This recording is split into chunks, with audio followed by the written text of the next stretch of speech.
Hi viewers, welcome to Tamil இலக்கண channel. இன்னைக்கு நம்ம வந்து டிஎன்பிஎஸ்சியோட ப்ரீவியஸ் இயர் கொஸ்டின் பேப்பரை டிஸ்கஸ் பண்ணலாம். 2024 எடுத்திருக்கேன் கொஸ்டின் பேப்பர். அதில் கொஸ்டின்ஸ்லாம் எப்படி கேட்டிருக்காங்க, என்ன ஆன்சர் வரும்ன்றத சொல்கிறேன் நான் இப்போ ஃபஸ்ட்டு கொஸ்டின் தான் கேட்டிருக்காங்க. தமிழ்லேயே 100 மார்க்குன்னு சொல்லியிருக்கோம். அதனால் தமிழில் எல்லாரும் நல்லா படிச்சுட்டுங்க. ஃபஸ்ட்டு கொஸ்டின் என்ன கேட்டிருக்காங்கன்னா, வா என்ற வேர் சொல்லின் வினைமுற்று என்னன்னு கேட்டிருக்காங்க. என்ன கேட்டிருக்காங்க? வா. அந்த வேர் சொல்லுடைய வினை முற்று என்னன்னு கேட்டிருக்காங்க. வா என்ற வேர் சொல்லின் வினை முற்று, இது வேர் சொல். இந்த வேர் சொல்லோட வினை முற்று என்னன்னு கேட்டிருக்காங்க. அதுக்கு வந்து 4 ஆப்ஷன் கொடுத்துருக்காங்க. ஏ ஆப்ஷன் வந்தால், பி வந்து வந்த, சி வந்து, டி வந்து வந்தவர். இதுல எதுவா இருக்கு ஆன்சர்? வினை முற்று. எதுவா இருக்கு ஆன்சர்? வந்தால் தான் ஆன்சர். ஏன்னா வந்தவர் வந்து வினையாளனை பெயர், அதையும் எழுதக்கூடாது. முதல்ல எது தப்பா இருக்கு அதெல்லாம் வந்து எடுத்துடணும். நம்ம வந்த பெயரச்சமா இருக்கு, வந்து வினையச்சமா இருக்கு. அப்ப வந்தால் மட்டும்தான் முற்று பெற்றிருக்கு. ஸோ அதோட ஆன்சர் வந்து ஏ ஆப்ஷன். வா என்ற வேர் சொல்லின் வினை முற்று என்னது? வந்தால். இப்போ அடுத்த கொஸ்டின் வந்து ராமன் வந்தான். இதுக்கு வந்து வந்தால் ஆன்சர். ரெண்டாவது கொஸ்டின் தான் கேட்டிருக்காங்க. ராமன் வந்தான். இது வந்து எவ்வகையான தொடருன்னு கேட்டிருக்காங்க. வினைமுற்றா, எழுவாய் தொடரா, பெயரச்ச தொடரா, வினையச்ச தொடரா? விடை தெரியவில்லை. இத்தனை இருக்கு. இப்போ வந்து பெயரச்சமும் கிடையாது, அது வினையச்சமும் கிடையாது, வினை முற்று தொடரும் கிடையாது. ராமன் வந்தா வந்துட்டு அதுக்கப்புறம் என்ன பண்றான்னு தெரியல. அப்போ எழுவாய் தொடர். ரெண்டாவது கொஸ்டினோட ஆன்சர் என்னது? பி எழுவாய் தொடர். ஆப்ஷன் தான் நான் சொன்னேன், வினைமுற்று, எழுவாய், பெயரச்சம், வினையச்சம். இதோட ஆன்சர் வந்து பி வந்து எழுவாய் தொடர். ராமன் வந்தான், அது என்ன தொடர்? எழுவாய் தொடர்.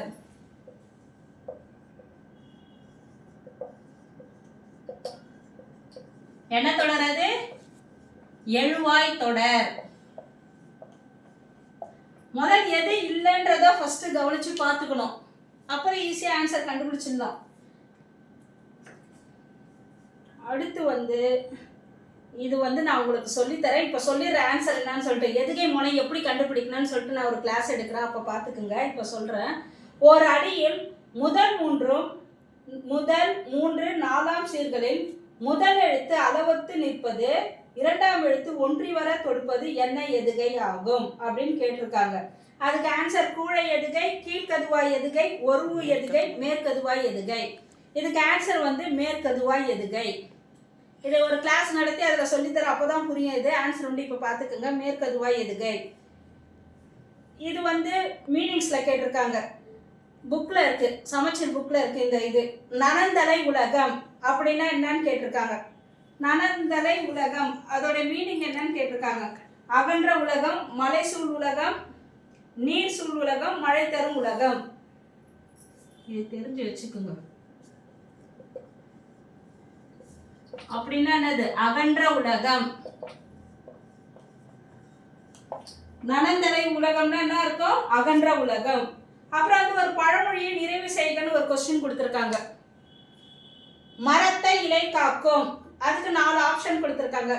மானத்தை மழை காக்கும், மானத்தை பணம் காக்கும், பயிரை குணம் காக்கும், உயிரை சொல் காக்கும் அப்படின்னு கொடுத்திருக்காங்க. இதுக்கு சரியான ஆன்சர் வந்து மானத்தை பணம் காக்கும்.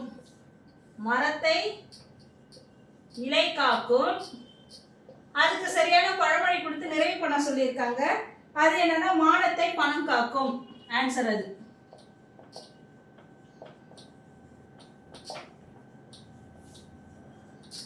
இப்போ ஒரு 6வது கொஸ்டின். இதுக்கு வந்து மோனை சொல்லை கண்டறிக்கன்னு சொல்லியிருக்காங்க. நந்தவனம் கண் திறந்து நற்றமிழ் பூ எடுத்து பண்ணோடு பாட்டு செய்து பார் போற்ற வந்தாயோ. இதுல வந்து மோனை சொல் எதுன்னு கண்டுபிடிக்க சொல்லியிருக்காங்க. நம்ம எது மோனை சொல் பார்க்கணும். மோனைனா வந்து முதல் எழுத்து ஒன்றி வரும். அப்ப இதுல எது முதல் எழுத்து ஒன்றி வருது? நந்தவனம் நற்றமிழ். மோனை சொல் கண்டுபிடினா முதல் எழுத்து ஒன்றி வந்தால் அது மோனை. அது ஒரு முறை ரீட் பண்ணி காட்டுறேன். நந்தவனம் கண் திறந்து நற்றமிழ் பூ எடுத்து பண்ணோடு பாட்டு செய்து பார் போற்ற வந்தாயோ. இதுக்கு வந்து ஆப்ஷன் ஏல வந்து கண் பண்ணோட கொடுத்துருக்காங்க. முதல் எழுத்து எதுவும் ஒன்றி வரல. அடுத்தது பண்ணோடு வந்தாய் கொடுத்துருக்காங்க, அதுவும் ஒன்றி வரல. அடுத்து திறந்து நற்றமிழ் கொடுத்துருக்காங்க, அதுவும் ஒன்றி வரல. நந்தவனம் நற்றமிழ் ரெண்டு நாலு இருக்கா, மோனை சொல். அப்போ இதுதான் அதோட கரெக்டான ஆப்ஷன், நந்தவனம் நற்றமிழ். ஒரு சில டைம் வந்து உரைநடை பக்கத்தில் இருக்கிறதா கேட்பாங்க, சில நேரங்கள் வந்து வெறும் கிராமர் பகுதியாக கேட்பாங்க. அதனால் எல்லாத்தையுமே நல்லா படிச்சுக்குங்க. இப்போ இது நான் சொல்லி கொடுத்துருக்கேன் உங்களுக்கு. நெல்லிக்காய் மூட்டையை கொட்டினார் போல், இதுக்கு பொருத்தமான பொருளை தேர்வு செய்ய கொடுத்துருக்காங்க. ஆப்ஷன் ஏ பயனற்ற செயல், ஆப்ஷன் பி வந்து தற்செயல் நிகழ்வு, ஆப்ஷன் சி வந்து தடையின்றி மிகுதியாக, ஆப்ஷன் டி ஒற்றுமையின்மை. இதுக்கு கிளாஸே எடுத்திருக்கேன் நான். என்ன ஆன்சராக இருக்கும்? நெல்லிக்காய் மூட்டை கொட்டினார் போல், ஒற்றுமையின்மை, அதுதான் அதோடைய ஆன்சர். அடுத்தது வந்து இதை பிரித்து இலக்கண குறிப்பு. அடுத்து வந்து ஒரு கொஸ்டின் வந்து இலக்கண குறிப்பாக வந்திருக்கு. செந்தமிழ், அது வந்து இன்னா இலக்கணம் கேட்டிருக்காங்க. ஒன்றன் பான் வினைமுற்றார், இரண்டாம் வேற்றுமை தொகையா, பண்பு தொகையா, வினை தொகையான்னு கேட்டிருக்காங்க. என்ன தொகையா இருக்கும்? மை விகுதி பெற்று வந்தாலே அதை பிரிச்சு பாருங்க, செம்மை கூட்டல் தமிழ் சொல்லும். அப்போ மை விகுதி பெற்று வந்தாலே பெரும்பாலும் வந்து பண்பு தொகை தான் சொல்லணும். அப்போ செந்தமிழ் இலக்கண குறிப்பு என்னது? பண்பு தொகை. செந்தமிழ் இலக்கண குறிப்பு எழுதுகன்னா என்ன எழுதணும்? பண்பு தொகை, அதான் அதோடைய ஆன்சர். ஆன்சர் சி, பண்பு தொகை. அவங்க என்னென்ன ஆப்ஷன் கொடுத்துருக்காங்கன்னா, ஒன்றன் பால் வினைமுற்று, இரண்டாம் வேற்றுமை தொகை, பண்பு தொகை, வினைத்தொகை. நம்மளோட ஆன்சர் என்னது? பண்பு தொகை. ஆன்சர் என்னது? பண்பு தொகை. அடுத்ததுக்கு பார்க்கலாம். காவிய தரிசனம் என்னும் வடநூலில் தமிழ் நூலாக அமைந்தது எது? காவிய தரிசனம்ன்றது ஒரு வடமொழி நூல். அந்த வடமொழி நூலுக்கு தமிழ் இணையான தமிழ் நூல் எது எதுன்னு கேட்குறாங்க. தண்டி அலங்காரம். எது? தண்டி அலங்காரம், அதான் அதோட ஆன்சர். ஆன்சர் சொல்றேன், ஆப்ஷன் சொல்றேன். காவிய தரிசனம் என்னும் வடமொழி நூலில் தமிழ் நூலாக அமைந்தது எதுன்னு கேட்டிருக்காங்க. ஆப்ஷன் ஏ மாறன் அலங்காரம், ஆப்ஷன் பி தண்டி அலங்காரம், ஆப்ஷன் சி திவாகர நிகண்டு, ஆப்ஷன் டி பிங்கள நிகண்டு. ஆப்ஷன் பி தண்டி அலங்காரம் தான் கரெக்டு. அதுக்கப்புறம் என்ன கேட்டிருக்காங்கன்னா, மரபு பிழை. மரபு பிழை நம்ம ஒளிமரபு, விலங்குகளின் மரபு, பறவைகளின் மரபு பார்த்தோம். ஒரு மரபு எழுத்துக்கு இருக்கு, அதை சொல்லி தரல நான் நினைக்கிறேன். இப்போ வந்து கூரை, இல்லத்தின் அருகே புதிதாக கட்டப்பட்டு கூரை போட்டனர். கூரை போட்டனர், இது வந்து மரபு பிழை நீக்குதல். கூரை போட்டனர் இருக்கு. அப்போ போட்டனருக்கு பதில் என்ன ஆன்சர் வரும்னு கேட்குறாங்க. ஆப்ஷன் 4 ஆப்ஷன் கொடுக்குறாங்க. ஃபர்ஸ்ட் ஏ ஆப்ஷன் கூரை வேய்ந்தனர், பி வந்து கூரை செய்தனர், சி வந்து கூரை முடைந்தனர், கூரை வளைந்தனர். எது கூரை என்ன சொல்லணும்? நம்ம வேய்ந்தனர் தான் சொல்லணும். அப்போ ஆப்ஷன் ஏ தான் ஆன்சர். கூரைன்னு வந்தால் என்ன எழுதணும்? வேய்ந்தனர் தான் எழுதணும். அதான் கரெக்டான ஆன்சர். அப்புறம் பொருந்தா சொல்லை கண்டறிதல். 4 ஆப்ஷன் கொடுத்துட்டு அதில் வந்து எது வந்து அதில் பொருந்தாத சொல்லுன்னு கேட்குறாங்க. ஆப்ஷன் ஏ செப்பலோசை, பி துள்ளலோசை, சி அகலோசை, டி ஓங்கலோசை கொடுத்துருக்காங்க. எது நம்ம எடுத்துடணும்? செப்பலோசை இருக்கு, துள்ளலோசை இருக்கு, அப்புறம் அகவலோசை இருக்கு. எதை நம்ம எடுத்துடணும்? ஓங்கல் ஓசை எடுத்துடணும். ஏன்னா ஓங்கல் ஓசை தான் என்னது வராது, அந்த இதை எடுத்துடணும். அதுக்கப்புறம் என்ன பார்க்கலாம் உங்களுக்கு?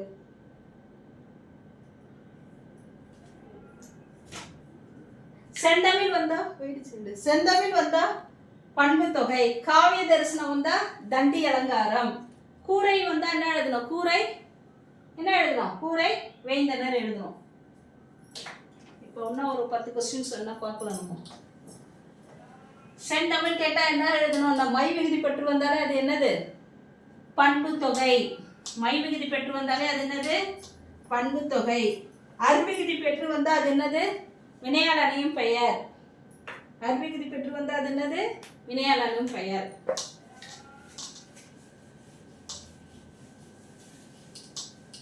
வேர் சொல் தான் நிறைய கேட்பாங்க. அடுத்து பார்க்கலாம். அடுத்து பொருந்தா சொல்லை பார்த்துருமா? எதிர்ச்சொல். ஊக்கத்துக்கு எதிர்ச்சொல் என்னன்னு கேட்குறாங்க. இப்போ ஊக்கம். கொஸ்டினை வந்து நல்லா படிக்கணும்.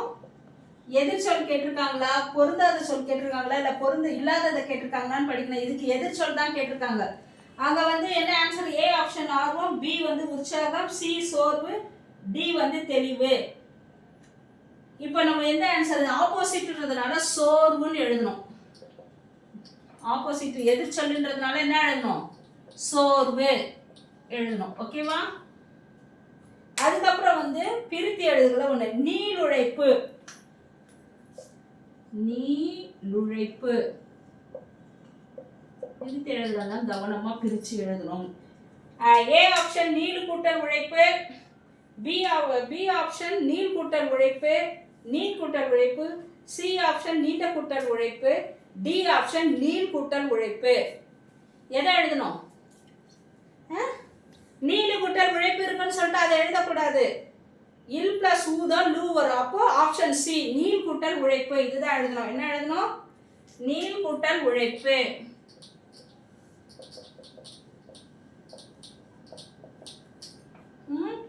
அங்க ஆப்ஷன்ல வந்து நீள் கூட்டல் உழைப்புன்னு இருக்கு, அதை எழுதக்கூடாது. அப்படியே பிரிச்சுட்டு எழுதுறோம்னு எழுதக்கூடாது. இல் கூட்டல் ஊ தான் லூ வருது, அப்போ நீள் கூட்டல் உழைப்பு அதுதான் நம்ம எழுதணும். அடுத்த கொஸ்டின் பார்க்கலாமா? மோனை உங்களுக்கு சொல்லித்தரேன் நான். பூக்களை பறிக்காதீர், அது எவ்வகை வாக்கியம் கேட்கிறாங்க. பூக்களை பறிக்காதீர், பூக்களை பறிக்காதீர் சொல்றாங்க. அது என்ன வாக்கியமா இருக்குன்னு கேட்கிறாங்க. 4 ஆப்ஷன் கொடுத்துருக்காங்க. செய்தி வாக்கியமா, வினா வாக்கியமா, அடுத்தது வந்து கட்டளையா, பிறவினை வாக்கியமா. செய்தியா சொல்றாங்க, நமக்கு ஒரு மெசேஜா சொல்றாங்க, இல்ல கிடையாது. பிறவினை வாக்கியமும் கிடையாது. கொஸ்டினா கேட்குறாங்க, வினா வாக்கியம், கொஸ்டின் மார்க் இருக்கா, அதுவும் கிடையாது. பூக்களை பறிக்காதுன்னு அப்போ என்ன வாக்கியம்? அது கட்டளை வாக்கியம். கட்டளை போடுறாங்க, பார்க்லாம் எழுதி வச்சிருக்கல, பூக்களை பறிக்காது, அது கட்டளை வாக்கியம் தான், ரெக்வஸ்ட்லாம் கிடையாது. அடுத்தது வந்து இமிழிசை. இதோட இலக்கண குறிப்பு என்னன்னு கேட்குறாங்க. இமிழிசை, இமிழிசை என்னது? வினைத்தொகை. இமிழிசை என்னதுன்னா இது வினைத்தொகை. அதுக்கு ஆப்ஷன் என்ன கொடுத்துருக்காங்கன்னா, ஏ பண்பு தொகை, பி சி வினையாளனையும் பெயர், அப்புறம் டி வினைமுற்று. வினைமுற்றும் கிடையாது, வினையாளனையும் பெயரும் கிடையாது, அறிவிக்குதிலாம் பெயர்ல, அதனால அதுதான். இப்போ மல்லிகை சூடினால், இது 6வது 7வது புக்லேயே வருது. என்ன பெயர்? அது எடுத்துக்காட்டிலே இருக்கு, 6வது புக்லேயோ 7வது புக்லேயோ ஆகு பெயர்ல வருது. மல்லிகை சூடினால் என்ன ஆகு பெயர்? பொருளுக்கு ஆகி இருக்குது அந்த, அப்போ பொருளாகு பெயர். மல்லிகை சூடினால்னது பொருளாக பெயர். அதுக்கு ஆப்ஷன் ஏ பண்பாக பெயர் கொடுத்துருக்காங்க, பி வந்து பி வந்து தொழிலாகு பெயர், சி பொருளாகு பெயர், டி காலவாகு பெயர். அப்போ இது என்ன கொடுத்துருக்காங்க? சி பொருளாகு பெயர் தான் கரெக்டு. இப்போ லாஸ்ட்டாக ஒன்று பார்த்துடலாம். பயனில்லாத கடல் நிலத்திற்கு ஒப்பானவர்கள் யார்? பயனில்லாத கடல் நிலத்துக்கு ஒப்பானவர்கள் யாரு? அது வந்து திருக்குறள்ல இருக்கு இந்த கொஸ்டின். கடல் நிலம் சொல்லிட்டு திருவள்ளுவர் யாரை சொல்றாருன்னா கல்லாதவர்களை தான் சொல்றாரு. திருக்குறள்ல இருந்தா இந்த மாதிரி கொஸ்டின் எடுத்து கொடுப்பாங்க, அதனால திருக்குறள்லாம் நல்லா படிச்சுக்கணும். பயனில்லாத கடல் நிலத்துக்கு ஒப்பானவர்கள் யார் கேட்டா, வலிமையற்றவரா, ஒழுக்கமற்றவர், கல்லாதவர், அன்பில்லாதவர். Answer B கல்லாதவர். இன்னைக்கு 20 கொஸ்டின் வரைக்கும் பார்த்துருக்கோம். நாளைக்கு மீதி கொஸ்டின்ஸ்லாம் வந்து டிஸ்கஸ் பண்ணலாம். என்னோட சேனல் பிடிச்சிருந்ததுன்னா லைக் பண்ணுங்க, ஷேர் பண்ணுங்க, சப்ஸ்கிரைப் பண்ணுங்க. ஆல் ஆப்ஷனை கிளிக் பண்ண மறந்துடாதீங்க, பெல் பட்டனை ப்ரெஸ் பண்ண மறந்துடாதீங்க. நாளைக்கு மீதி இருக்கிற கொஸ்டின்ஸ்லாம் நம்ம டிஸ்கஸ் பண்ணலாம்.